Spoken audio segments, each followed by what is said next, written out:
오늘 말씀의 제목을 보면 이면 계약을 가진 전도자들 그랬습니다.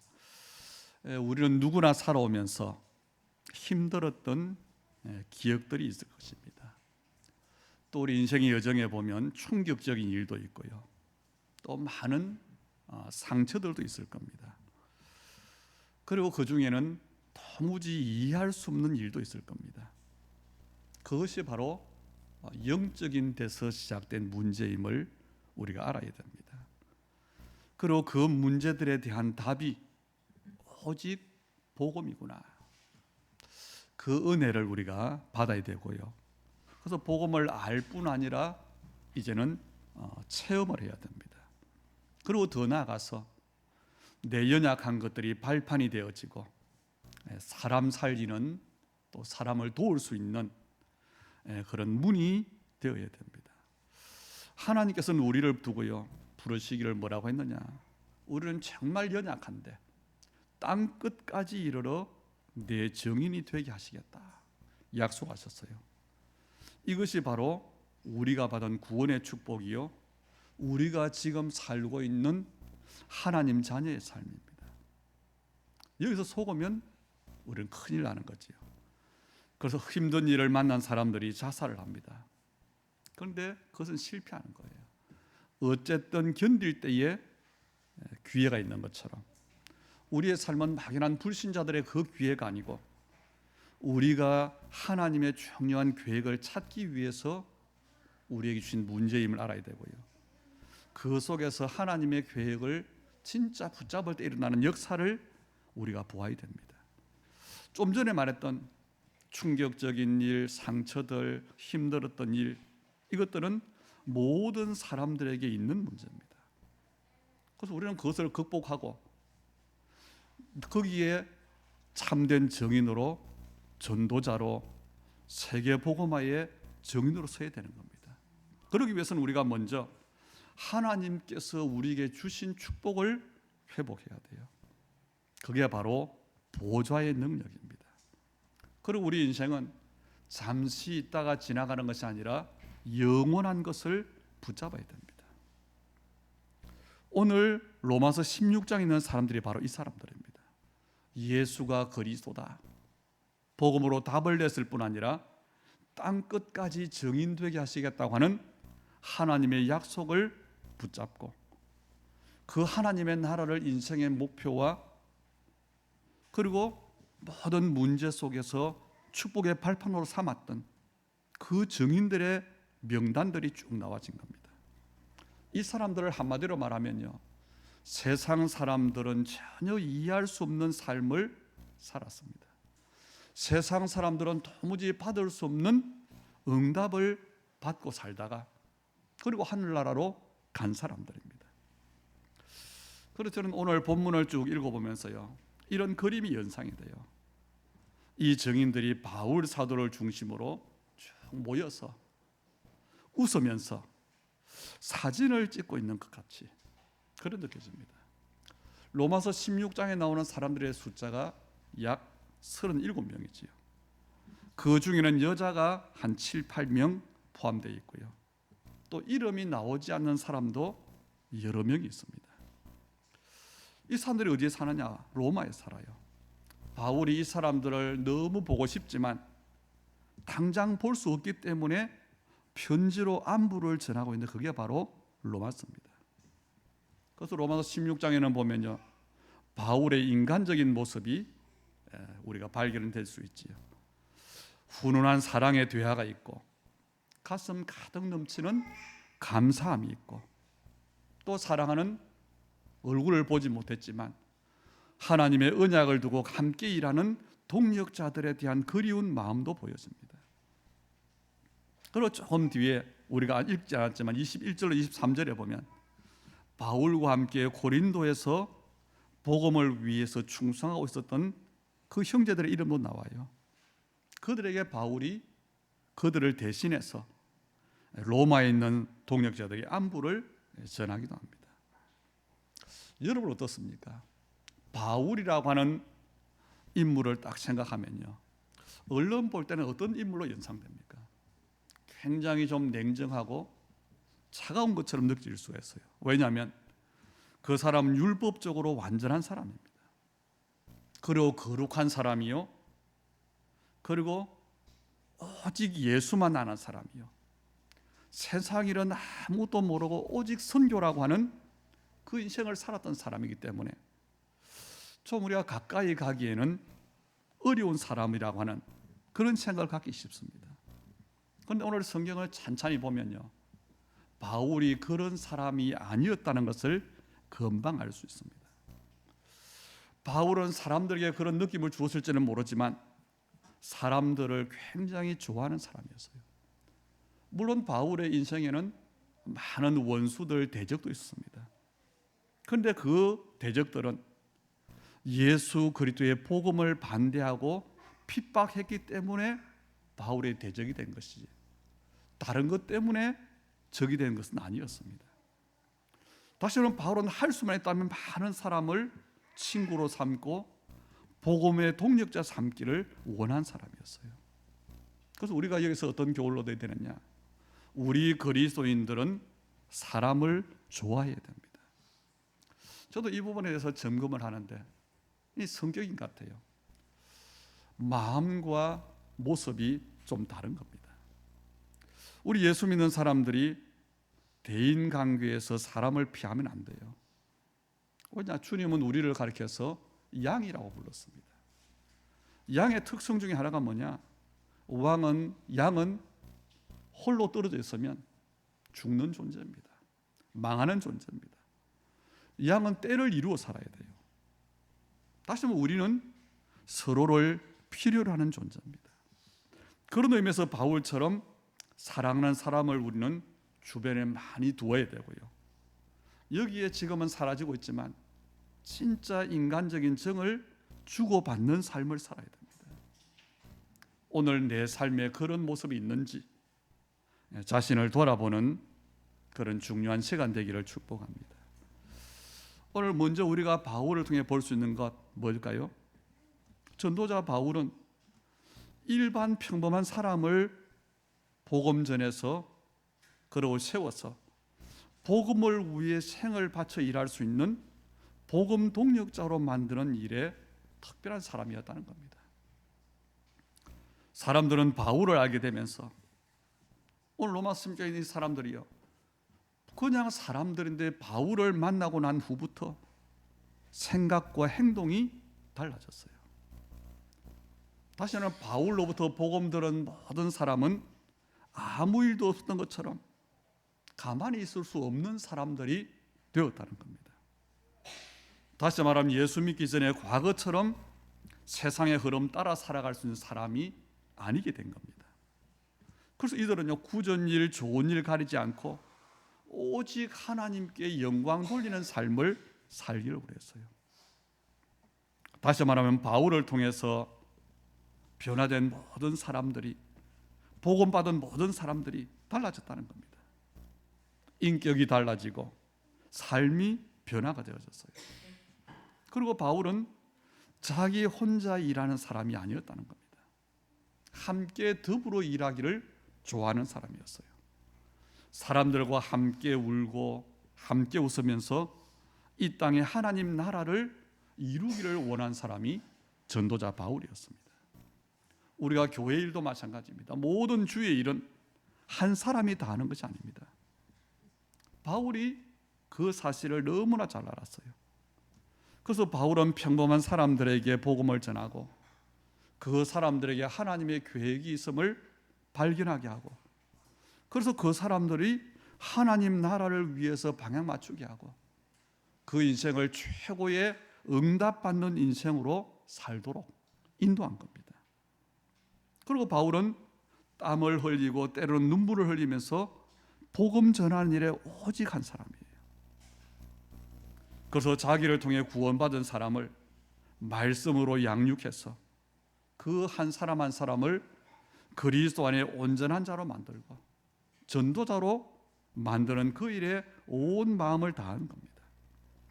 이렇게 그 피와 땀으로 온 마음으로 수고한 그 사람들이 누구냐? 동력자가 된 거예요. 그리스도의 제자가 된 겁니다.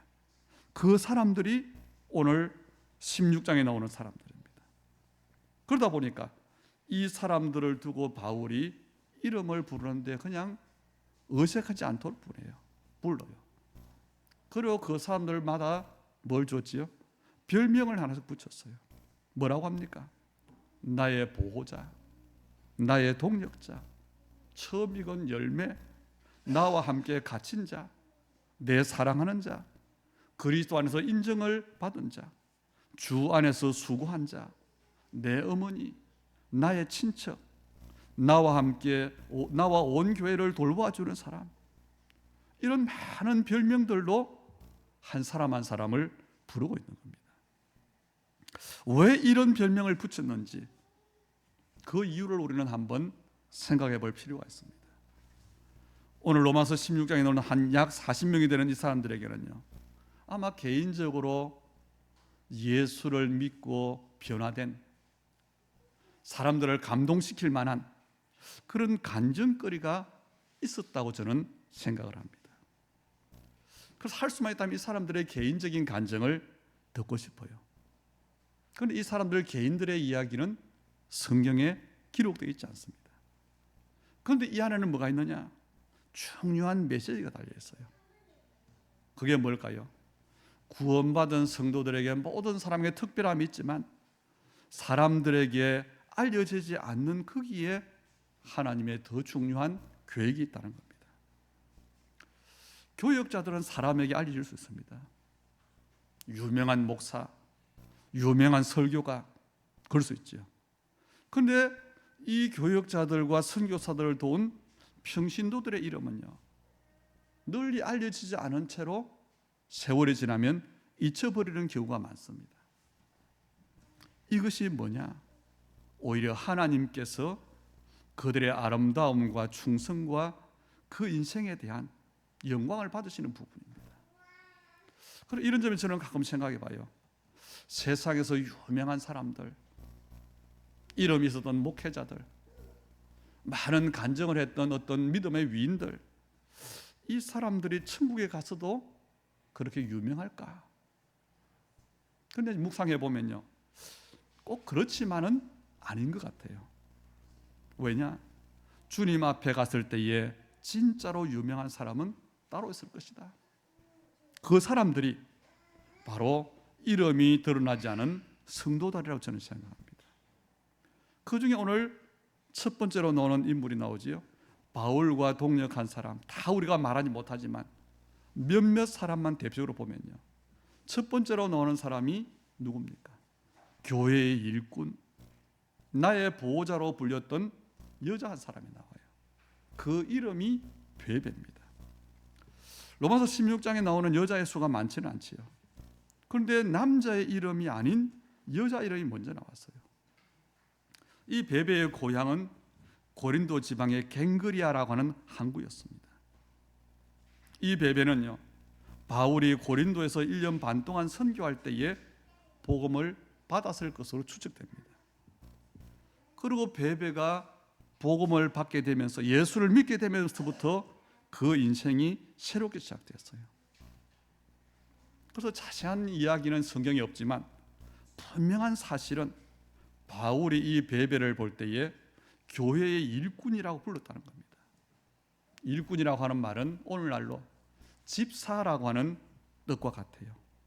그런데 그 당시 교회는 오늘날 교회처럼 조직이 있는 데가 아니었습니다. 그리고 집사 직분이 있었냐? 그건 잘 알 수가 없어요. 그런데 바울이 뭐라고 했냐? 베베를 집사라고 불렀어요. 다시 말하면 교회 안에서 베베가 하는 일이, 그 역할이 중요했다는 겁니다. 그리고 그것을 잘 했다는 겁니다.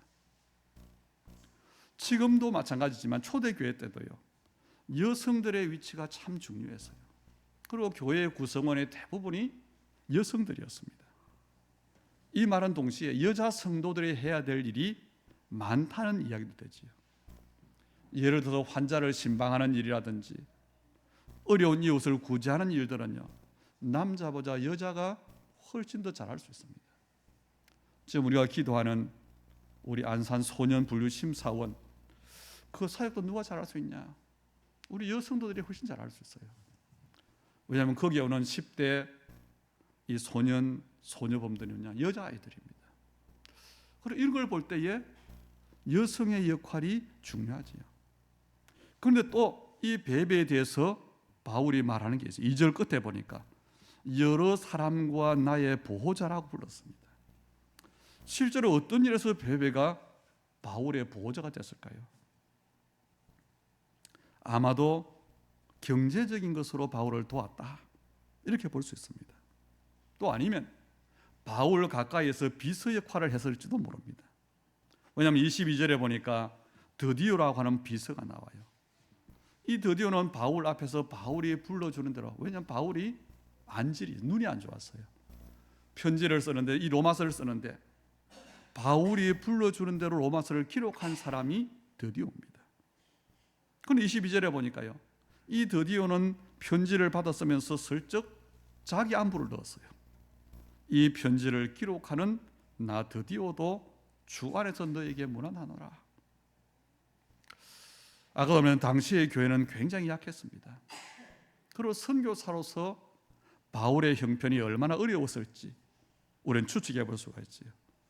이런 사정을 잘 아는 베베가 바울을 도와주면서 또 그리고 예수님을 처음 간 믿고 돌아온 성도들을 위해서 많은 봉사를 했을 것이다, 헌신을 했을 것이다 추측할 수 있죠. 그래서 바울이 쓴 말이 여러 사람과 나의 보호자라고 하는 말을 썼다고 생각됩니다. 사실 우리 성도들이 모르는 부분들이 있습니다. 선교사라든지 목회자들에게는요, 일일이 공적으로 말하기 어려운 경제적인 애로가 굉장히 많이 있습니다. 제가 부교육도 있을 때만 해도요, 재정적으로 교회가 꽤 많이 모이는 교회에 있는데 굉장히 신학생인 저를 좀 박대를 했어요. 그래서 한 달에 사역을 하는데 얼마를 받느냐, 좀 오래전, 한 30몇 년 전이지만 7만 원을 받았어요. 그리고 또 신학교 다니면서 교회 사역을 했는데 등록금 마련이 굉장히 어려웠어요. 그때 누가 있느냐, 베베와 같이 도와주는 그런 사람도 가끔 있었어요. 어쨌든 베베가 당시 고린도 교회에서 상당히 큰 비중을 차지한 인물임은 틀림없습니다. 그래서 바울이 정성껏 쓴 이 로마서를 로마에 있는 성도들에게 전달하는데 그 심부름을 베베에게 맡긴 겁니다. 편지라고 하니까 오늘날처럼 이런 종이 편지가 아니잖아요. 그때는 두루마리로 양 가죽의 편지를 썼어요. 그럼 얼마나 많았겠습니까? 또 바울이 그렇게 마음에 두고 로마에 있는 성도들에게 할 말이 얼마나 중요했겠습니까? 그 정성껏 쓴 편지를 베베에게 맡겨서 전하라고 한 겁니다. 그만큼 바울이 신뢰할 수 있다는 사람이었다는 뜻이죠. 그리고 바울이 글을 보내면서 추천하기를, 로마의 성도들이 부탁을 하기를 뭐라고 부탁하지요? 2절에 보니까 너희는 주 안에서 성도들이 합당한 예절로 그를 영접하고 무엇이든지 그에게 소용되는 바를 도와줄지니 이는 그가 여러 사람과 나의 보호자가 되었음이라 그랬어요. 베베가 얼마나 중요한 사람이냐, 이 사람은 중요한 사람이다.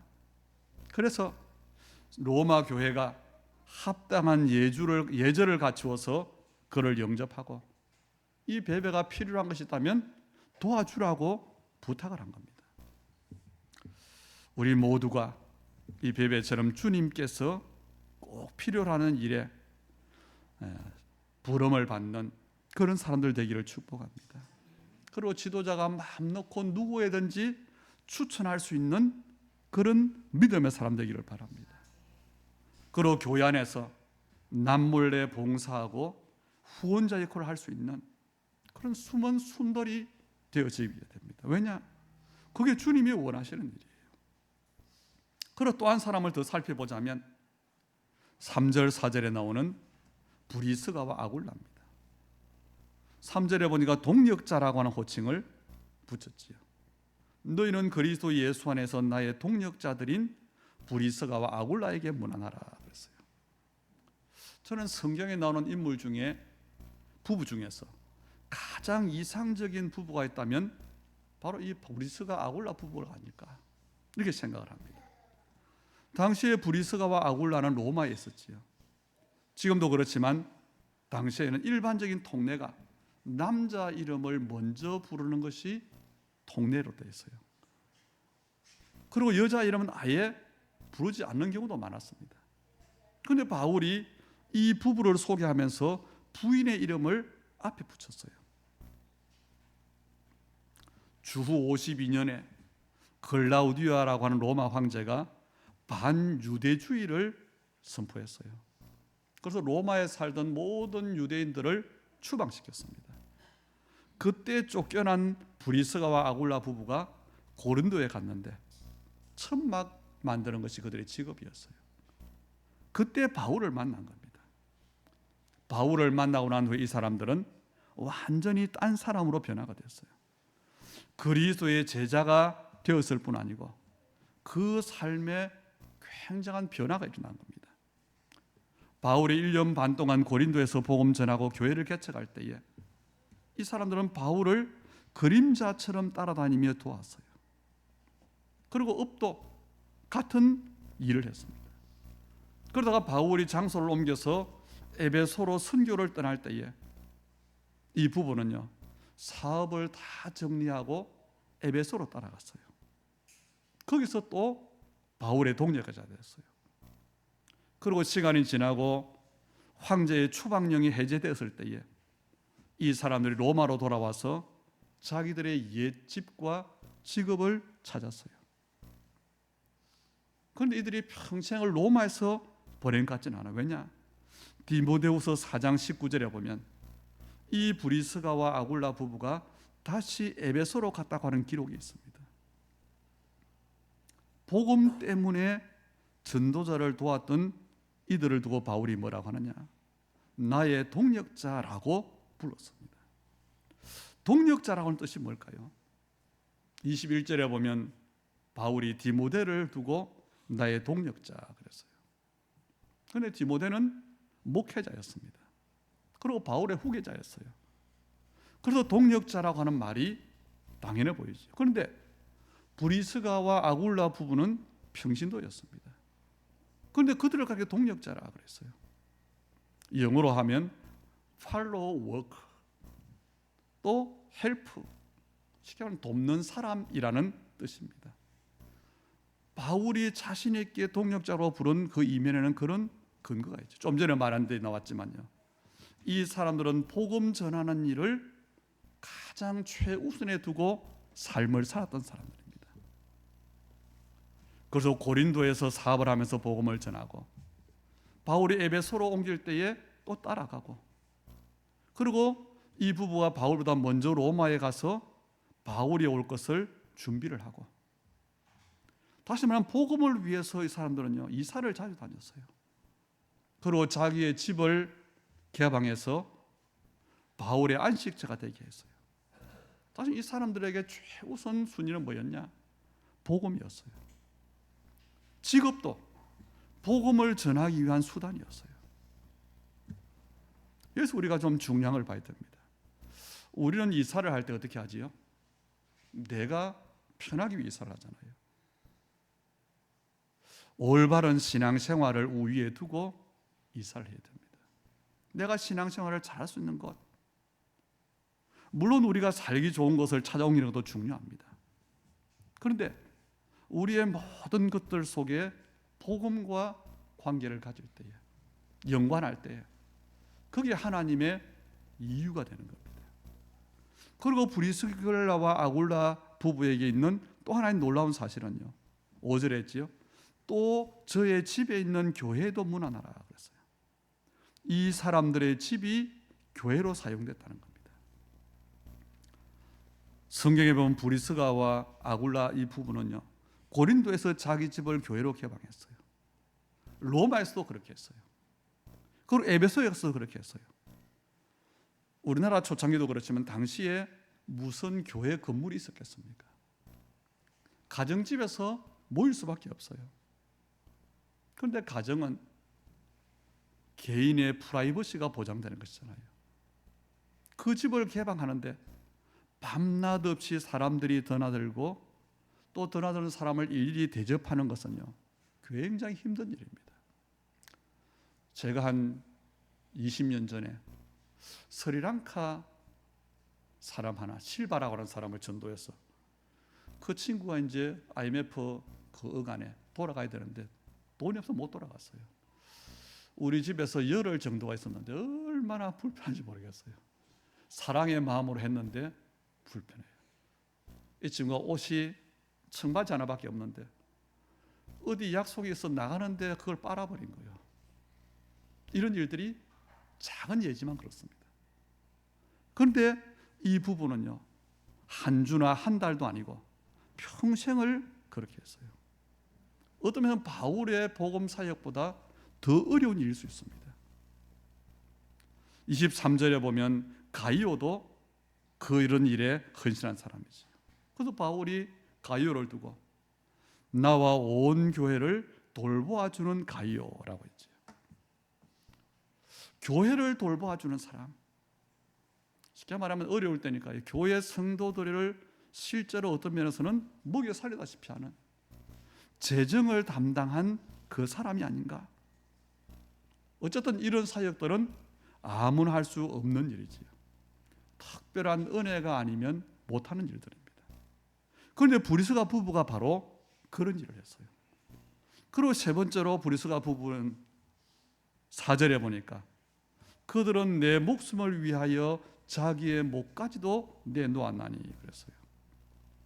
목을 내놨다는 말은 바울을 위해서 생명도 아끼지 않았다는 겁니다. 왜요? 바울이라고 하는 한 개인을 두고 하는 일 같지만 바울이 하는 일이 뭔가를 알은 거예요. 바울을 위하는 것이 곧 주님을 위한 것이요, 바울을 위한 것이 곧 복음을 위한 것이라는 것을 알았던 사람들입니다. 그래서 목이라도 대신 내놓고 싶을 만큼 존경하고 사랑했다는 겁니다. 사실 우리가 헌신의 의미가 아니고요, 정말 내가 목을 내놓을 만큼 사랑하는 사람이 있다, 존경하는 사람이 있다, 그럼 이 사람은 행복한 사람이에요. 그래서 바울이 나의 동력자라고 부른 것이 어떤 의미인지를 알 수가 있죠. 여러분은 어떤 성도가 되기를 원하십니까? 어떤 신학자가 이런 말을 했어요. 성경은 영감 있는 간증집이다 그랬어요. 다시 말하면 성경에 있는 인물과 사건과 기록들은 우리가 배워야 될, 또 본받아야 될 많은 삶의 이야기가 기록되어 있다는 겁니다. 그래서 성경을 배운 사람은 배운 대로 살아야 돼요. 그렇다면 브리스길라와 아굴라, 베베 같은 이 사람들의 이야기를 왜 성경에 담아놨을까요? 그 속에는 우리에게 메시지가 있는 겁니다. 너희도 그런 은혜를 받으라는 겁니다. 그런 삶을 살라는 겁니다. 다시 하나님께서 우리에게 모델을 보여주시는 거예요. 브리스길라와 아굴라 부부는 그런 면에서 우리의 삶의 모델이요, 믿음의 거울이 되는 겁니다. 그런데 이 시대는 이런 점들이 사실 없어졌어요. 오늘날 보면 이 시대가 어떤 시대입니까? 교역자에 대해서 인식이 좀 비판적인 인식이에요. 물론 그 잘못이 교역자이겠습니다. 옛날에는 목사라 그러면요, 인정을 해줬어요. 요즘은 어디 세상 어떤 그런 자리에 가서 목사라 그러면 비웃습니다. 왜 그럴까요? 이걸 또 거꾸로 말하면 우리 성도들의 의식 속에 뭐가 있느냐? 열등의식이 있다는 겁니다. 다시 말하면 두 가지 때문에 그래요. 교역자는 자기 혼자 일을 다 한다고 생각합니다. 그게 잘못된 거예요. 또 성도들은 나는 평신도기 때문에 이 정도만 하면 되지, 무슨 교회 일, 복음 전한 일을 하느냐, 거기에 생각이 멈춰 있다는 겁니다. 다시 말하면 바울이 생각했던 생각이 없는 거예요. 바울이 평신도를 복음의 동력자로 생각했던 그 목회 철학이 없다는 겁니다. 그리고 우리 성도들에게 뭐가 있느냐? 나는 전도자라고는 의식이 전혀 없이 나는 교회 다니고 기본적인 것만 하고 목회자가 시키는 것만 하고 하면 된다. 그 생각에 멈춰 있다는 겁니다. 오늘 베베, 브리스길라 부부, 아굴라, 드디오 같은 사람이 우리에게 주는 교훈이 뭡니까? 목회자, 평신도 할 것 없이 우리 모두는 복음을 위해 부름받은 사람이라는 겁니다. 전도자로 부름받았다는 겁니다. 그리고 복음을 위한 동력자라고 하는 소명의식이 있어야 한다는 겁니다. 그게 이면계약이에요. 하나님께서 내게만 할 수 있는 특별한 계획이 있는데, 주신 계획이 있는데 그걸 찾는 겁니다. 내가 할 수 있는 그 일을 발견하고 하는 겁니다. 그걸 찾아낸 사람이 바로 이 사람들이에요. 그래서 우리 모든 성도들이 하나님의 계획을 찾아낼 때에, 그리고 그 일을 위해서 우리가 진짜 기도할 때에, 참 응답받을 때에 어떤 일이 일어날까요? 교회가 든든히 세워지고 이 땅에 하나님 나라의 일, 전도와 선교의 일이 일어난다는 겁니다. 사실 이 시대의 교회, 우리 한국 교회의 미래 어디 있을까요? 결국 하나님의 방법은 사람입니다. 거기에 우리의 의식이 변화되어야 돼요. 기독교를 종교라고 생각하는 의식, 나는 평신도로서 교회만 왔다 가면 된다, 사람 앞에서 신앙생활하는 그 의식이 변화되어야 되고요. 목회자 의식이 변화되어야 돼요. 이것이 없으면 우리는 다음 세대를 준비할 수가 없는 겁니다. 목사가 성도들에게 무엇을 지시하는 것이 아니고 함께 무엇을 할 수 있어야 되는 겁니다. 또 우리 성도들은 얼마나 많은 사람이 목사의 설교를 듣기 위해 모이느냐, 그게 부흥이 아니라는 겁니다. 얼마나 많은 사람들이 복음을 전하고 복음 또 사람을 돌아보는 그 사역에 함께 하느냐, 여기에 교회의 중요한 핵심이 있다는 겁니다. 이게 오늘날의 시대의 병이잖아요. 정말 이 시대의 병을 돈으로, 기술로 치유할 수 없어요. 세상의 나라도 그렇습니다. 어떤 지도자가 서느냐, 어떤 인재를 길러내느냐, 거기에 그 나라의 미래가 있는 겁니다. 우리나라가 처음 기술을 발전하고 수출할 때 어떻게 했지요? 처음에는 잘하고 나중에는 엉터리로 하고, 그게 망하는 거예요. 눈에 보이지 않는 것까지 꼼꼼하게 잘할 때, 그게 우리 세상에서는 뭐 제품 기술 관리라고 하는데 그게 선진국으로 가는 길이에요. 우리 생각도 마찬가지입니다. 어떤 믿음의 사람을 길러내느냐, 여기에 우리의 미래가 있습니다. 이사야의 예언을 우리 한번 보십시다. 이사야서를 보면요, 이사야 60장 22절에 주님은 이렇게 말씀했어요. 그 작은 자가 천명을 이루겠고 그 약한 자가 강국을 이룰 것이라. 때가 되면 나 여호와가 속히 이루리라. 로마서에 기록된 한 40명의 사람, 이 사람들을 통해서 하나님이 하신 일이 로마 복음화입니다. 그 사람들의 믿음의 중요한 핵심이 이면 계약을 찾은 겁니다. 성탄절이 가까워졌지요. 정말 이 땅의 소망은 하나님 나라가 임해야 되는 겁니다. 그런데 세상 사람들은 주님을 왕으로 모시기 싫어해요. 그것도 끝까지 싫어합니다.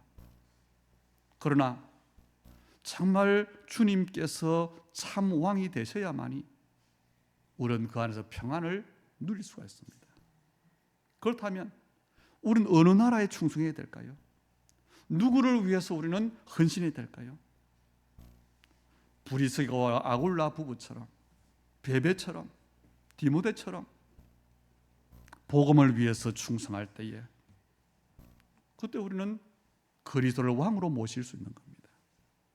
그때 주님의 나라가 이 땅에 이루어진다는 것을 알아야 됩니다. 거기에 우리의 삶이 쓰임 받을 수 있다는 것을 알아야 됩니다. 오늘 말씀을 통해서 하나님 앞에 여러분이 나는 어떤 성도가 되어야 될까? 질문을 하시고 답을 찾기를 바랍니다.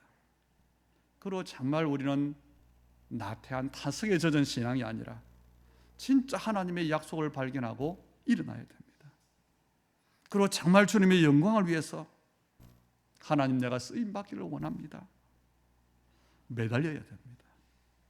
그래서 오늘 평신도들의 이름이 나열된 로마서 16장의 이 사람들처럼 하나님의 나라를 두고 복음의 증인으로 쓰임받는 우리 모든 성도들이 되기를 주의 이름으로 축복합니다.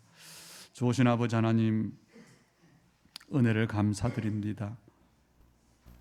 세상은 눈에 보이는 것을 따라 이 땅에 있는 것을 모든 것으로 생각하고 살아가지만 하나님이 우리에게 주신 것은 영원한 것이요, 미래를 위한 것이요, 계속되어지는 응답이요 축복 속에 있음을 우리로 알게 하여 주시고, 참으로 우리의 삶이 어디에서 하는가를 발견하는, 그래서 정말 하나님의 나라를 위한 우리의 삶이 되고, 그 이유 때문에 하나님께서 책임지시고 축복하시고 치유하시고 증인될 만큼 응답하시는 복음의 증인들인 우리 모든 예배자들, 우리 모든 성도들 되도록 축복해 주시옵소서. 우리 예물드림을 두고 하나님 나라의 일이 이 땅에 이루어지게 하시고, 우리의 일과 업을 두고 또 우리의 후대와 믿음의 가정들을 두고 하나님의 나라가 임하게 하시되, 흑암 경제를 이길 빛의 경제로, 하나님께서 위에서 주시는 참된 재창조의 경제로 오늘 우리 믿음의 사람들을, 그들의 업을, 그들의 손을 축복하여 주시옵소서. 예수님 이름으로 기도하옵나이다. 아멘.